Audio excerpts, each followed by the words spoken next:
MCD को और PWD को केंद्र सरकार से एक पैसा नहीं मिला, लेकिन फिर भी हम पीछे नहीं हटे।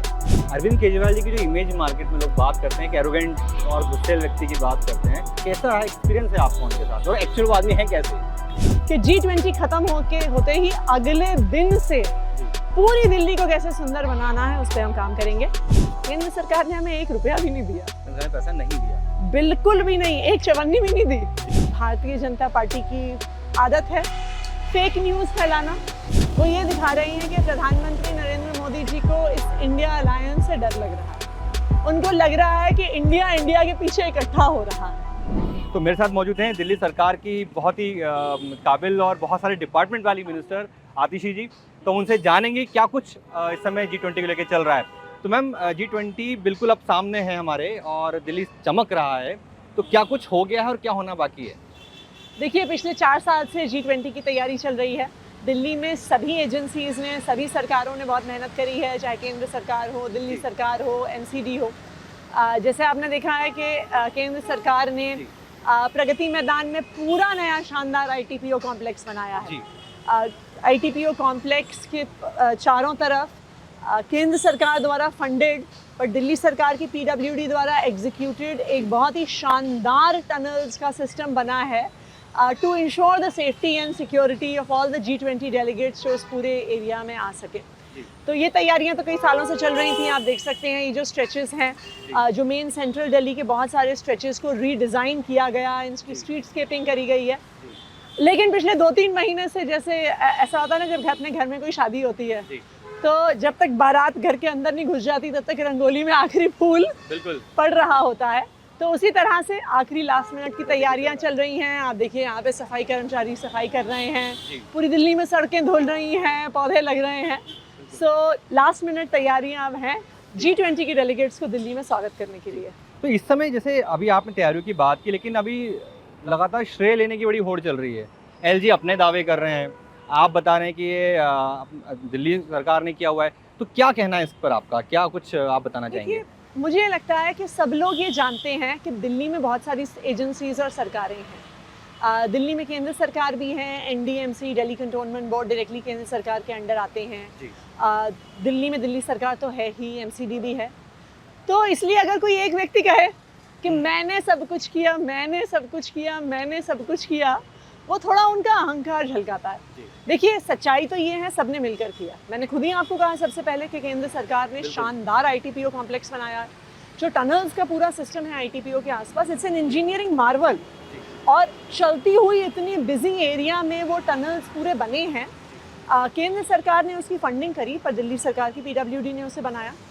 आज जिस सड़क पे हम हैं, औरबिंदो मार्ग है, G20 के एरिया में आती है। इसकी street escaping over the last couple of years हुई है। उसी तरह से एयरपोर्ट से सेंट्रल दिल्ली का जो सारा रिंग रोड का स्ट्रेच है उसका रीडिज़ाइन हुआ है। MCD ने भी कई तैयारियां की हैं, पूरी दिल्ली को साफ करना, चमकाना। अगर आप देखिए आज पूरी दिल्ली में आपको हर जगह वॉल पेंटिंग दिखेगी, स्ट्रीट आर्ट दिखेगी, और वो सारी स्ट्रीट आर्ट MCD ने करी है। वेस्ट से स्कल्पचर्स बनाए हैं, गालिब की हवेली को रेनोवेट किया है। तो सच्चाई तो ये है कि सबने मिलकर किया है, चाहे केंद्र सरकार हो, चाहे दिल्ली सरकार हो, चाहे MCD हो। किसी एक व्यक्ति का कहना कि सब कुछ हमने किया है, ये थोड़ा अनुचित है। तो जैसे अभी इसमें अगर मैं बात बजट की करता हूँ, अगर मैं तो कितना जो है MCD को आपने दिया इसमें खर्चे के लिए, क्या कुछ इसमें बजट इन्वॉल्व रहा? देखिए, हमने एस्टिमेट लगाया था कि दिल्ली की ब्यूटिफिकेशन के लिए दिल्ली सरकार और MCD को करीब 927 करोड़ की ज़रूरत है। 927 करोड़ जी। हमने इसको जनवरी के महीने में या फरवरी के महीने में अपने बजट से पहले केंद्र सरकार से रिक्वेस्ट करी थी कि हमें 927 करोड़। केंद्र सरकार ने हमें 1 रुपया भी नहीं दिया, पैसा नहीं दिया, बिल्कुल भी नहीं, 1 चवन्नी भी नहीं दी। तो जो आप सारा ये काम देख रहे हैं, ये दिल्ली सरकार ने अपने बजट से किया है, अपने फंड से किया है। आप जो MCD जिस स्केल पे साफ सफाई आज पूरी दिल्ली में कर रही है, जिसको सब अप्रिशिएट कर रहे हैं, ये MCD ने अपने बजट से किया है। एंड केंद्र सरकार ने हमें कुछ भी नहीं दिया है। लेकिन हमने कभी इसे पॉलिटिकल इशू नहीं बनाया। इसलिए नहीं बनाया क्योंकि आप देखिए, जहाँ तक G20 की बात है ना, G20 आम आदमी पार्टी और BJP की बात नहीं है, केंद्र सरकार, दिल्ली सरकार, LG CM की बात नहीं है, ये देश की इमेज की बात है। बिल्कुल। अगर हम G20 पे लड़ाई झगड़ा करेंगे तो आप देखिए दिल्ली में सारी एम्बेसीज हैं, वो यहाँ से न्यूज़पेपर की कटिंग उठाएंगे, वो अपना कोई जर्मनी भेजेगा, कोई जापान भेजेगा, कोई कनाडा भेजेगा, तो उसमें हमारे देश की क्या इज्जत रह जाएगी। सही बात है। तो जैसे अगर मैं थोड़ा स्पेसिफिक अगर बात करूँ, तो क्या कुछ बड़े आपने चेंजेस करे हैं इस ड्यूरेशन में G20 के लिए यहाँ पे दिल्ली के अंदर? जैसा मैंने सबसे पहले कहा कि एक जो बड़ा एग्जीक्यूशन प्रोजेक्ट, हालांकि उसके फंड सेंटर ने दिया था, जो आईटीपीओ के आसपास सारा टनल्स का कंस्ट्रक्शन है, वो दिल्ली सरकार ने किया है। प्रगति मैदान के बाहर के एरिया में, क्योंकि वो सारी पीडब्ल्यूडी की रोड्स हैं, आज आप देखिए जहाँ पे G20 की वेन्यू है, उसका सारा ब्यूटिफिकेशन, आप वहाँ पे metal sculpture, stone sculpture, street art, पौधे, फाउंटेन्स सब देख रहे हैं, वो दिल्ली सरकार ने लगाए हैं। तकरीबन G20 के एरिया में 23 ऐसी सड़कें हैं जो G20 डेलीगेट्स जहाँ से ट्रैवल करेंगे, उन सबको रीडिज़ाइन दिल्ली सरकार ने किया है। इनफैक्ट मैं तो सबसे बड़ा लैंडमार्क, आप कहीं पे भी आज दिल्ली में जाइए, आपको सबसे ज़्यादा पीडब्ल्यूडी के गमले दिखते हैं। हाँ, इसमें गमलों की बहुत चर्चा है दिल्ली में, Exactly. बिल्कुल। तो वो सारे पीडब्ल्यूडी ने लगाए हैं। जी। उसके अलावा एमसीडी ने भी अपने बजट से बहुत कुछ किया है। हमारे G20 के डेलीगेट्स पुरानी दिल्ली जा रहे हैं। जी। वहाँ पे गालिब की हवेली का रेनोवेशन हुआ है, हरदयाल लाइब्रेरी का हुआ है। जैसा मैंने कहा, बहुत बड़े स्केल पे स्ट्रीट आर्ट, जो इंडियन कल्चर और हेरिटेज को झलका रही है, वो स्ट्रीट आर्ट आपको पूरी दिल्ली में इस समय देखने को मिल रहा है। जैसा मैंने कहा, एमसीडी को और पीडब्ल्यूडी को केंद्र सरकार से एक पैसा नहीं मिला, लेकिन फिर भी हम पीछे नहीं हटे। हमने कभी ये नहीं कहा कि केंद्र सरकार का कार्यक्रम है, आपने पैसे नहीं दिए, हम नहीं करेंगे। हमने फिर भी सब कुछ किया। इसीलिए मैं चाहती हूँ कि आखिरी मिनट पर इस पे राजनीति अभी भी ना हो, एलजी साहब भी ना करें। अगर एलजी साहब ये कहते कि हम सब ने मिल के किया, तो वो कितना बेटर लगता। बिल्कुल, बिल्कुल। तो जैसे मैं इसमें एक बात और जानना चाहूँगा, बल्कि लोग भी इस बारे में चर्चा करना चाह रहे हैं कि जो फॉरेन डेलीगेट्स यहाँ पर आ रहे हैं, उसके लिए क्या कुछ आप लोगों ने स्पेशल अरेंजमेंट्स किए हैं, क्या तैयारियाँ की हुई हैं? देखिए, जो फॉरेन डेलीगेट्स आ रहे हैं, उनका सारा अरेंजमेंट सेंट्रल गवर्नमेंट ने किया है। क्योंकि उसमें एक बहुत बड़े स्केल पे सिक्योरिटी सिस्टम्स इन्वॉल्व हैं। इनफैक्ट अगर आप देखिए, अभी बहुत सारे dry runs in the last couple of days हुए हैं, तो ना सिर्फ हमारे देश की सिक्योरिटी, सभी देशों की सिक्योरिटी उसमें मौजूद है। तो जो डेलीगेट्स के रहने के सारे अरेंजमेंट्स हैं, वो सेंट्रल गवर्नमेंट ने किए। दिल्ली सरकार की भूमिका रही है जो हमारी पीडब्ल्यूडी की रोड्स हैं, उनको रेडी करने में, उनको सजाने में, उनको रीडिज़ाइन करने में। एमसीडी की भूमिका रही है दिल्ली को डेकोरेट करने में, साफ़ करने में। आप देखिए, अगर दो चीज़ें दिखती हैं आजकल दिल्ली में सबसे ज़्यादा, एक पीडब्ल्यूडी के गमले और एक एमसीडी का सैनिटेशन स्टाफ। हाँ, बिल्कुल। हर जगह सफाई करते हुए आपको एमसीडी का सैनिटेशन यहाँ भी हम देख रहे हैं इस चीज़ को। दिख जाएगा। हाँ, एग्जैक्टली। आपको यहाँ पे भी अपने फ्लोरेसेंट उनकी जैकेट्स हैं, फ्लोरेसेंट ग्रीन, फ्लोरेसेंट ऑरेंज, तो बहुत स्टैंड आउट भी करते हैं। और आई थिंक दिल्ली वालों ने अप्रिशिएट भी किया है कि कितनी सफाई इसके लिए एक हुई। चीज़ ये भी है जो दिल्ली के लोग जानना भी चाहते हैं कि जैसे अभी G20 था, तो बहुत सारी तैयारियां एकदम से उनके सामने नजर आई, दिल्ली चमकने लगा। तो क्या आगे भी जारी रहेगा ये आगे तक रहेगा ये मेरा दिल्ली वालों को वादा है, अरविंद केजरीवाल जी की तरफ से, दिल्ली सरकार, एमसीडी की तरफ से, कि G20 के लिए दिल्ली के हमने एक हिस्से को चमकाया है। हाँ, बिल्कुल। अभी एक मेरा दिल्ली वालों से ये हम सबका वादा है कि पूरी दिल्ली को, हर दिल्ली वासी के लिए हम सुंदर बनाएंगे, शानदार बनाएंगे, क्योंकि आखिरकार हमारी जवाबदेही दिल्ली वालों को है। बिल्कुल है, सही बात है। एंड दिल्ली वालों को ये हम वादा कर रहे हैं कि G20 खत्म होते ही अगले दिन से पूरी दिल्ली को कैसे सुंदर बनाना है, उस पर हम काम करेंगे। इनफैक्ट 15 अगस्त को सीएम अरविंद केजरीवाल जी ने अपने भाषण में भी यही कहा था। उन्होंने कहा था, बिजली, पानी, स्कूल, अस्पताल पे हमने बहुत काम कर लिया है, अब दिल्ली की सड़कों को दिल्ली वालों के लिए सुंदर बनाएंगे। बिल्कुल। तो चलो, ये तो है G20 की हमने बात की, कुछ बातें अभी आपसे और भी करना चाह रहे हैं हम जी। कि जब आपके पास बहुत सारे पोर्टफोलियो हैं, मतलब मैं शायद नाम ना गिना पाऊँ, तो आप इसको कैसे हैंडल करती हैं, इतने सारे पोर्टफोलियो के सारे जो है विभागों को? देखिए, ये तो अगर आप किसी भी पॉलिटिशियन को देखिए, किसी भी पॉलिटिशियन की ज़िंदगी आसान नहीं होती है। आपको पब्लिक से भी डील करना पड़ता है, आपको दिन रात 24 घंटे पब्लिक के लिए अवेलेबल रहना होता है, आपको इलेक्शन भी लड़ना होता है, उसमें कम्युनिकेशन भी है, उसमें मैनेजमेंट भी है, उसमें लॉजिस्टिक्स भी है, उसमें फंड रेजिंग भी है। सो एक पॉलिटिशियन होने का मतलब ही है मल्टीटास्कर होना। और दूसरी चीज़ जी, जो दूसरे मल्टीटास्कर्स होती हैं, वो महिलाएं होती हैं। हाँ, ये प्रूफ है इस बात का कि अगर आप देखिए कि महिलाएं जनरली घर को भी संभालती हैं, बाहर की चीज़ों को भी संभालती हैं।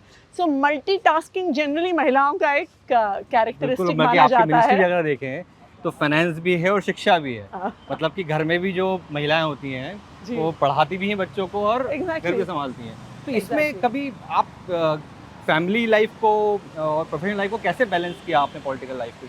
देखिए किसी भी मैं तो अपने बारे में भी कहूँगी और मुझे लगता है हर पॉलिटिशियन के बारे में है कि पब्लिक लाइफ आपसे बहुत कुछ डिमांड करती है। हाँ बिल्कुल।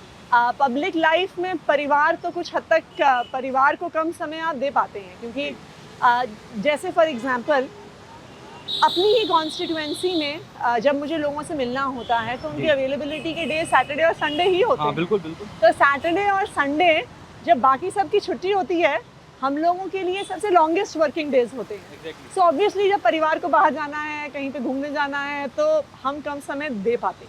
दूसरी चीज़ इस वजह से परिवार को कम समय मिलता है कि पॉलिटिशियंस की कोई वर्किंग आवर्स नहीं होते हैं। अगर रात को 12 बजे मेरी कॉन्स्टिट्यूएंसी में कहीं आग लग जाए, रात को 2 बजे लग जाए, किसी को हॉस्पिटल में एडमिट करवाना हो तो हमें उनके लिए अवेलेबल होना ही पड़ेगा। नहीं, आपको देखा भी हमने, आप जब भी कभी ऐसे मौके आए हैं आप हमेशा फ्रंट फुट पर नज़र आई हैं। ये तो वो ही एक सबसे बड़ी बात होती है कि कैसे एक फीमेल जो है अपने घर के साथ साथ अपनी बाकी जिम्मेदारी को भी हैंडल कर रही है। देखिए दिल्ली के लोगों ने हमको चुन के भेजा है, दिल्ली के लोगों ने हम पे भरोसा किया है। सो ऑब्वियसली हमारी ये जिम्मेदारी बनती है कि खास करके वैसे तो नॉर्मल परिस्थिति में हमें उनके लिए काम करना ही है, पर जब लोग ज़्यादा परेशान होते हैं तब उन्हें हमारी ज़्यादा ज़रूरत पड़ती है।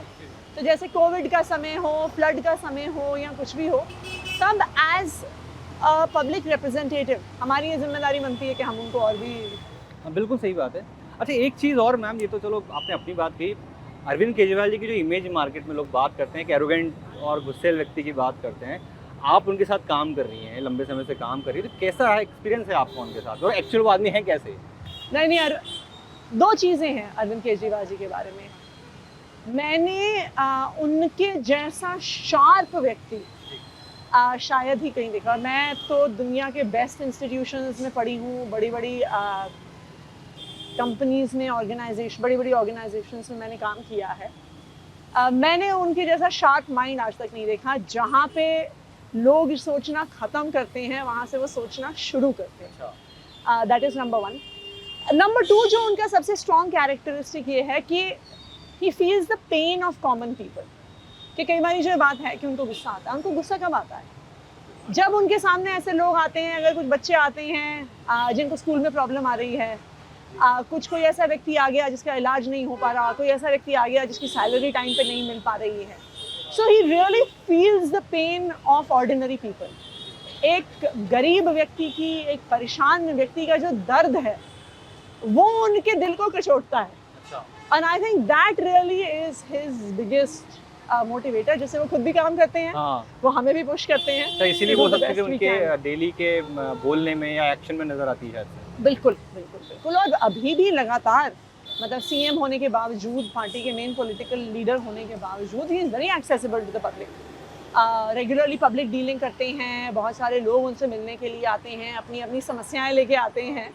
एंड अभी भी अक्सर वो हमें कॉल करते हैं कि भाई ये बच्चे आए हुए हैं, इनको स्कूल में कुछ प्रॉब्लम हो रही है, ज़रा एक बारी देखो कि क्यों इशू आ रहा है।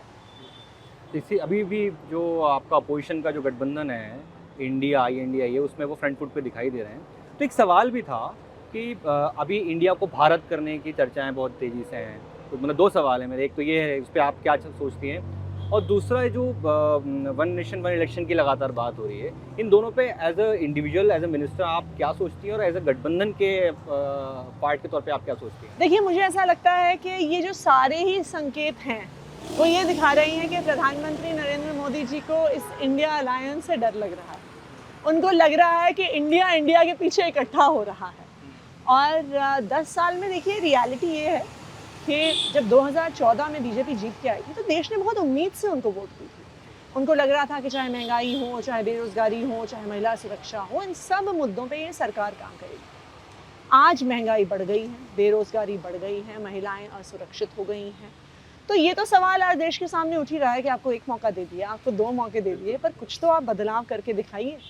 तो मुझे लगता है कि इसलिए क्योंकि उनको पता है प्रधानमंत्री जी को कि उन्होंने डिलीवर नहीं किया है, उनको दिख रहा है कि लोग इंडिया अलायंस के पीछे इकट्ठे हो रहे हैं। तो मुझे लगता है कि कई प्रकार के, चाहे सिलेंडर का दाम कम होना हो, चाहे अनाउंसमेंट हो वन नेशन वन इलेक्शन होना हो, ये उसके डर से हो रहे हैं। मैं तो प्रधानमंत्री जी से ये कहना चाहूँगी कि अगर आपको इस अलायंस और इसकी परफॉर्मेंस से डर लगता है तो हमारे जैसे अच्छा काम करके दिखाइए ना। गुजरात में आपकी सरकार है, उत्तर प्रदेश में आपकी सरकार है, मध्य प्रदेश में आपकी सरकार है, दिल्ली जैसे अच्छे स्कूल बना के दिखाइए ना।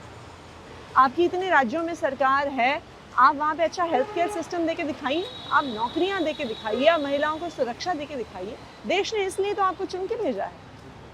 तो पर इसमें एक चीज़ ये भी समझने वाली बात है कि एज ए अगर आप देखें कि वन नेशन वन इलेक्शन को लेकर जो बीजेपी दावा कर रही है, जो बाकी लोग दावा कर रहे हैं कि ये कहीं ना कहीं रिसोर्स के माध्यम से या लोगों के लिए भी ये एक फ़ायदेमंद हो सकता है। तो वही उनका दावा है। अभी कुछ हो सकता है कॉन्क्रीट आगे आएगा या जो कुछ होगा, तो उस पॉइंट पे आप क्या कहना चाहेंगी? देखिए, कुछ दिन पहले अभी किसी स्पीच में अरविंद केजरीवाल जी ने कहा था, हमें वन नेशन वन इलेक्शन नहीं चाहिए, हमें वन नेशन वन एजुकेशन चाहिए। बिल्कुल बिल्कुल। आज आप इस देश को देखिएगा तो ये 2 हिस्सों में डिवाइडेड हैं। 5% लोग जिनके बच्चों को बेस्ट ऑफ बेस्ट एजुकेशन मिलती है, और 95% लोग जिनके बच्चे टूटे फूटे सरकारी स्कूल में जाते हैं, जहाँ पे पीने का पानी नहीं है, टॉयलेट नहीं है, बैठने के लिए टेबल नहीं है, क्लासरूम में टीचर नहीं है। जी। क्या करेंगे हम सारे इलेक्शन एक साथ करके? उसका रिजल्ट पब्लिक के लिए आना चाहिए। आज आप हेल्थ केयर की हालत देखिए, रोज़ आपको किसी भी कोई भी अखबार उठा लीजिए, हर हफ्ते में एक बार आपको एक ऐसी खबर मिल जाएगी कि मध्य प्रदेश के किसी गांव में कोई व्यक्ति अपनी पत्नी को 50 किलोमीटर पीठ पे उठा के लेके गया क्योंकि कोई हेल्थ केयर की फैसिलिटी अवेलेबल नहीं थी। रोज़ आपको कोई स्टोरी मिल जाएगी कि किसी परिवार को अपने सारे गहने गिरवी रखने पड़ गए, अपनी सारी ज़मीन गिरवी रखनी पड़ गई क्योंकि प्राइवेट हॉस्पिटल की महंगी महंगी बिल्स देने के पैसे नहीं थे। तो देखिए, ये रियलिटी है हमारे देश की। We are a very deeply unequal country. तो मुझे ये लगता है कि अगर हमें इस नेशन को कुछ वन देना है जी। तो हम वन एजुकेशन सिस्टम दें, हम वन हेल्थ केयर सिस्टम दें, हम वन एम्प्लॉयमेंट सिस्टम दें, हम सबको अवसर तो दें। सिर्फ इलेक्शन एक समय पे करने से क्या होगा? आप 2-2 बार प्रधानमंत्री नरेंद्र मोदी जी भारी बहुमत से जीत के आए। अगर आप भारी बहुमत से जीत के आए हैं तो आपकी जनता के प्रति कोई जवाबदेही तो होनी ज़रूरी है। तो मुझे ये लगता है कि delivery is needed, not just plans. अच्छा मैम, एक जो पिछले दिनों एक विवाद बना था यहाँ पे, शिवलिंग की आकृति वाले फव्वारे वाली बात, और बहुत वायरल हुआ वो, बहुत सारे पक्ष विपक्ष बहुत सारी बात हुई। मैं आपका उसमें एक कोट चाहता हूँ, क्या आप कहना चाहेंगे उस चीज़ के ऊपर? देखिए, सबसे पहले तो ये है कि भारतीय जनता पार्टी की आदत है फेक न्यूज़ फैलाना। ये भी उसका ही एक उदाहरण है। भारतीय जनता पार्टी ने फेक न्यूज़ फैलानी शुरू करी कि आम आदमी पार्टी ने, पीडब्ल्यूडी ने, आतिशी ने धर्म का अपमान किया है, शिवलिंग के फव्वारे बना दिए। अब क्या है कि वो तो व्हाट्सएप यूनिवर्सिटी के छात्र हैं, फैक्ट चेक तो वो करते नहीं हैं। जब फैक्ट्स निकल के आए तो पता चला कि वो सड़क पालम टेक्निकल एरिया डिफेंस में आता है, दिल्ली कंटोनमेंट बोर्ड का है। फिर पता चला कि वो सड़क NHAI ने बनवाई है। फिर पता चला LG साहब ने खुद खड़े होकर बनवाई है। फिर पता चला कि LG साहब और नितिन गडकरी जी ने उसका उद्घाटन किया है। बीजेपी वालों को जब ये एहसास हो गया कि उनकी तरफ से गलती हुई है तो सब गायब हो गए। लेकिन पर्सनली मुझे ऐसा लगता है कि अगर आप सब्सटेंटिव मुद्दे पे बात करें तो मुझे लगता है कि हमें किसी भी धर्म के रिलीजियस सिंबल्स को यूज़ करना अवॉइड करना चाहिए। देखिए, इन सब के साथ लोगों की आस्था जुड़ी हुई है। तो जब हम अपने घर में भी शिवलिंग लगाते हैं, घर के मंदिर में भी लगाते हैं, तो उसको स्थापित करने का एक तरीका होता है, कर्मकांड होता है। उस पर खास तरीके से जल चढ़ाया जाता है, खास तरीके से दूध चढ़ाया जाता है। तो हम किसी भी सिंबल को इस तरह यूज़ कर लें, सड़क के किनारे है, कैसे भी लग गया, कैसे भी पानी आ रहा है, तो डेफिनेटली लोगों के सेंटिमेंट्स हर्ट हो सकते हैं। मुझे ऐसा लगता है कि अगर LG साहब से गलती हो भी गई थी तो माफ़ी मांग लेते हैं। बीजेपी को इतना बड़ा बवाल करने की क्या ज़रूरत है? किसी और पे ब्लेम प्लेस करने की क्या ज़रूरत है? मैम, आखिरी में एक सवाल के साथ मैं इसको ख़त्म करना चाहता हूँ बातचीत को, कि जैसा कि अभी G20 को लेके दिल्ली में बदलाव नज़र आया, तो अब आगे चल के दिल्ली वालों को कौन से बड़े बदलाव, कौन से डेवलपमेंट के कोई नए मॉडल नज़र आ सकते हैं? देखिए, जो बदलाव दिल्ली में G20 के लिए कुछ सीमित इलाके में हुआ है, कुछ सीमित समय में हुआ है, ये सबसे बड़ा बदलाव होगा दिल्ली वालों के लिए कि दिल्ली को, हम पूरी दिल्ली को इतना साफ़ सुथरा बनाएंगे। अब देखिए, जो सबसे बड़ी एजेंसी है साफ़ सफाई के मामले में वो है NCD। पिछले 15 साल से NCD में बीजेपी की सरकार थी। पिछले 1 साल से डायरेक्टली सेंट्रल गवर्नमेंट SG के थ्रू से चला रही थी। फिर भी लोगों ने आम आदमी पार्टी को क्यों वोट दिया? इसलिए दिया ना क्योंकि दिल्ली साफ़ नहीं थी। उसके बाद भी बीजेपी ने 3 महीने तक सरकार नहीं बनने दी एनसीडी की। लेकिन पिछले 6 महीने से अरविंद केजरीवाल जी की लीडरशिप में हमारे मेयर, हमारे डिप्टी मेयर, पार्षद, विधायक सब ग्राउंड पे खड़े होके उन्होंने झाड़ू लगवाए हैं, रोड स्वीपर चलवाए हैं, सड़कें धुलवाई हैं। तो हमारी कोशिश यही है कि एक बड़े स्केल पे दिल्ली को सुंदर करेंगे, दिल्ली को साफ करेंगे, कि हर दिल्ली वाले को गर्व हो कि मैं दिल्ली में रहता हूँ। तो बहुत बहुत शुक्रिया मैम हमसे बात करने के लिए और हमारे दर्शकों तक वो सारी बातें पहुंचाने के लिए जो कि आपने भी नए इनिशिएटिव के तहत किए हैं। तो यदि दिल्ली सरकार की मंत्री आतिशी जिन्होंने बताया कि कैसे दिल्ली में G20 की तैयारियां चल रही हैं और क्या कुछ यहाँ पर नया किया गया है। आज के लिए इतना ही। आप देख रहे हैं जागरण.com। नमस्कार।